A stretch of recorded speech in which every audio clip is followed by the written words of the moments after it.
How are we doing, guys? Hey, keep me off this. Yeah, it's live. I'm definitely keeping you off of it. Hello, YouTube. I'm on work release. I can't do it. All right, that's my friend Scotty. He's the only person in a good mood right now outside Kroger Field.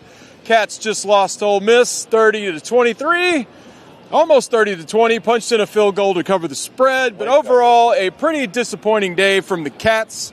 Luckett and I will get through it. We'll run through the weeds, get all the stats, all the fun stuff. But Roush is in a hurry to get to Mark Stoops. Yep. So I'm going to cut quickly to Nick Roush before he goes. First, I'm going to shout out Friends of Coal. Check out friendsofcoalkentucky.org to learn more about the importance of coal, what it does for the state. We like Friends of Coal. But right now, Nick Roush, not a lot of friends of the Kentucky football program. No. Disappointing showing from the offense. Before we get to the major news that happened in the fourth quarter with the change, just your overall thoughts on what is now an 8th straight home SEC loss for the Cats. We were supposed to spend the first half talking about Ty Bryant. Instead, we were talking about how they couldn't run a play. I mean, they had to call a timeout out of a kickoff. Change of possession.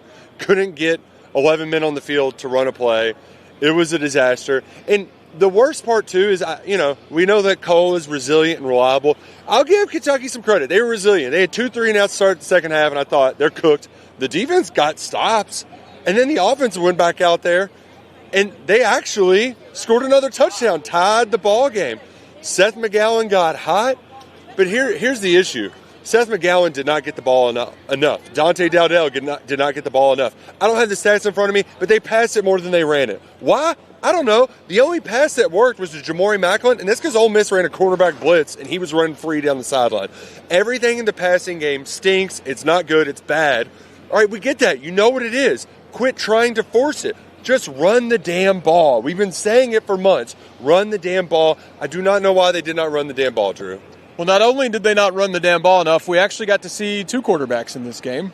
That was the big story. It happened because of an injury. Zach Calzada re-injured his shoulder he had surgery on. Looked to be in a lot of pain on the sideline. We wish him well. But even before the injury, I think some fans were wanting to see Cutter Boley. And then we got Boley for 2 series in the fourth quarter. Very small sample size.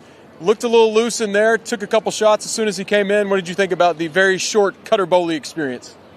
One, they didn't want to play Cutter. Everybody else did. They didn't want to on the sideline. That wasn't going to happen unless Calzada got hurt. 2, you get a PI on the first play. Dowdell gets 15 yards. Willie Rodriguez is open in the end zone. Cutter just missed him. If he hits that pass, the roof of this stadium that doesn't exist would have gotten blown off. But unfortunately, I hate to break it to you, Cutter Boley can't save this passing game, and nobody can. It's not a Cutter Boley issue. It's a plays issue, and it's a receivers who can't get open issue. Sorry, guys. Why don't you go talk to Mark Stoops? Tell him we said hello. It'll be fun. I'm sure we'll solve all of their problems. Ask him if he regrets not kicking a field goal, because I'm sure he does. All right, Luckett, we had to get the Roush super rapid reaction there. You're down like anyone else. Let's kind of reset and just start at the beginning of the game. Kentucky's offense helped out. Ty Bryant with 2 early interceptions. Defense not only has Kentucky in it, Kentucky has an early lead on Ole Miss, and we're thinking thoughts. And then as Roush kind of led off the offense just couldn't even. It's like they had just met each other. It's like they hadn't even had a fall camp or any practice. They could not even get a play in that first half. So first off, we talked about on the pregame show, Drew, how they have to start winning turnover margin. Like, it's critical. They've not done it. They have to start doing it. Well, they're +2 today, and they get the 2 in the first quarter, and those 2 interceptions give them 10 points. So gives them the 10-point lead to start the football game. So you have some cushion built in there for these last 45 minutes, and it just kind of comes unglued. I think when you kind of look at this game, I just want to say this. Defensively, they did a lot of good. They made some plays. They made some key plays, I think, in key critical junctures, but the explosive plays were just too much. Too many explosives for Ole Miss, both through the ground and on the air. You cannot give that offense explosive plays. That's the gas to their engine. And so that made it tough. Now, offensively, I'm going to get sick of talking about pre-snap for the next week, right? It's what is going on in the pre-snap. Why does it look this clunky? Why does it take so long to get off plays? And why can't they start drives? Like, you can. I don't have the drive chart in front of me, but at some point they had 9 total drives. 7 were what I would call standard drives. 2 were off the interception, so like you're in the red zone immediately. 7 standard drives, 5 3-and-outs, and then I think the other 2 were when they scored on. It's just like, you can't play football like that. You can't live like that. And I think you come away from the game, to Roush's point, I think you would have wished they probably would have ran it a little bit more. You wish that run play percentage would have been up. And then offensively, the passing game is it's kind of what we talked about all week. They're not very good at throwing the football, and it feels like it's probably going to be that way no matter, who's catching snaps. Just talking about the overall offense, in that first half, how about the camera catching Zach Calzada? Plain as day, you can read those lips. He says, "What the are we doing?" Like, just utter chaos. You burned 3 timeouts in the first half to not get 3 delay of games, one of which I think was after a commercial break. You almost get a delay of game. We were joking in the press box, but you're talking about the importance of winning the turnover battle. At halftime, you're up 2-0, and you're losing on the scoreboard. I mean, the defense did as much as they could, and this offense, like, is there hope for them to figure it out? A lot of times you think, well, it's second week, 20th ranked team, they'll get it figured out, but I don't know that there's a lot of optimism in figuring whatever that was out right now. Again, the Mark Stoops wants to play a certain style of ball, and I think they feel like they have the backs that can legitimately play that style of football. I think you saw some of the day. Seth McGowan played really well. I thought Dante Dowdell runs hard. Yeah, they both run. I think they both run the football hard.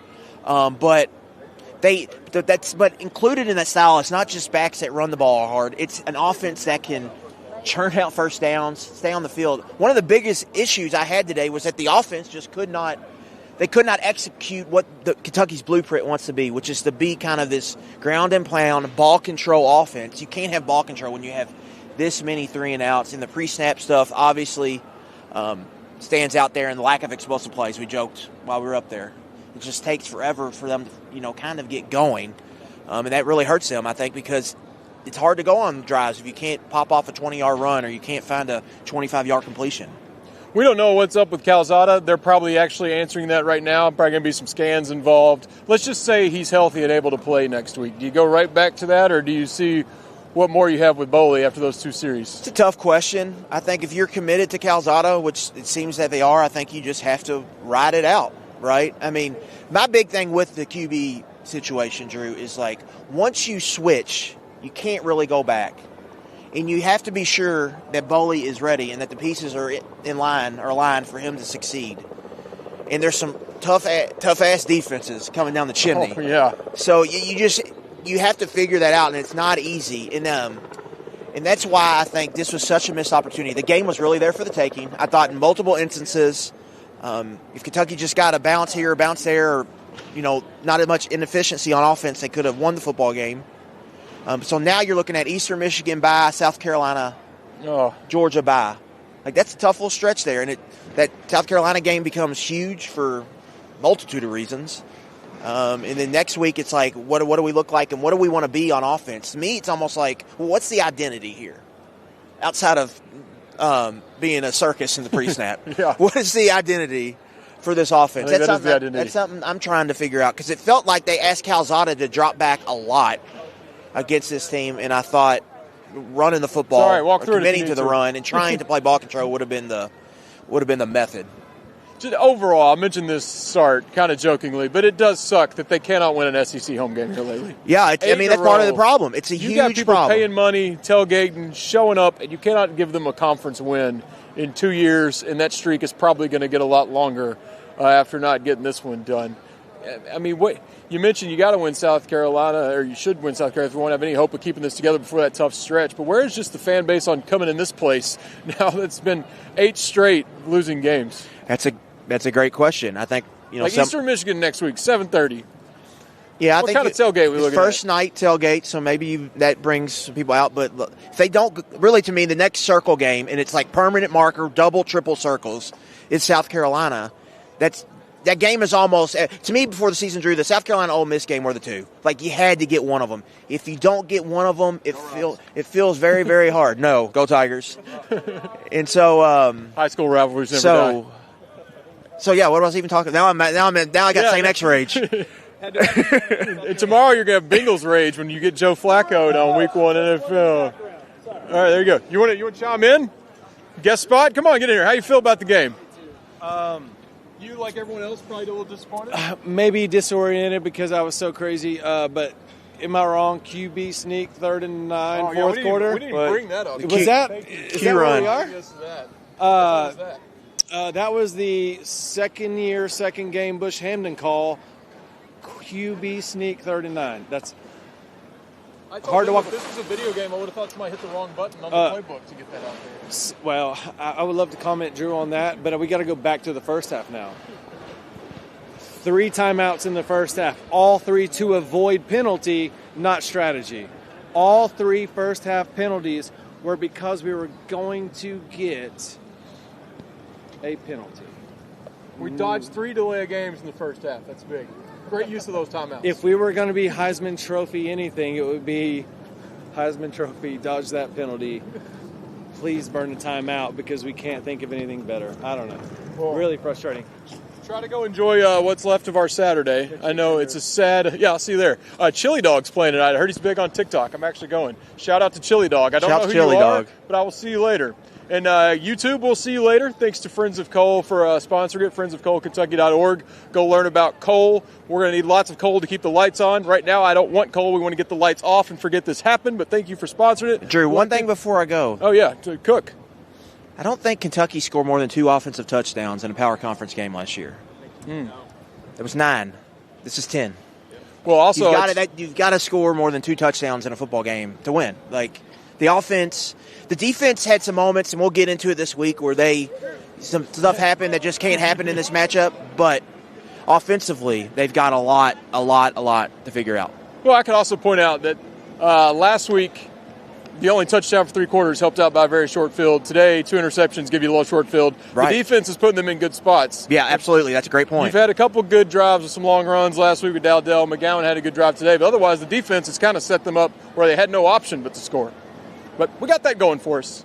We're going to sign off for now. Go back in here. Find out what Stoops said about Zach Calzada, about everything else. Price said we're going to have to go back to work on Monday. That's usually the MO around here. I hope they go back to a lot of work. Hope they work a double on Monday because there's a lot to figure out, a lot of questions still to be answered. We'll be back here next week for Eastern Michigan. God forbid that one's a lot more fun.